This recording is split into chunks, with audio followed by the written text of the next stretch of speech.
Ons kan ons gawes gebruik om 'n hand uit te steek.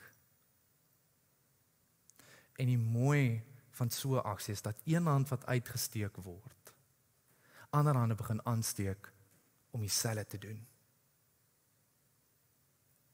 En hoe meer hande uitgesteek word om God se liefde sigbaar te maak, hoe meer van God se koninkryk raak sigbaar in die wêreld.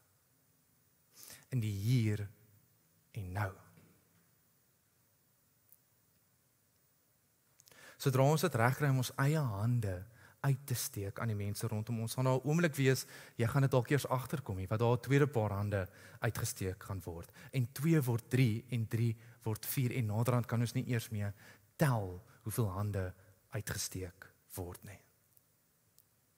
En hoe meer hande daar op aarde is, hoe meer liefde is daar op aarde. Hoe meer hande daar is op aarde, hoe meer hoop is daar op aarde. Hoe meer hande op aarde, hoe meer van God is daar op aarde.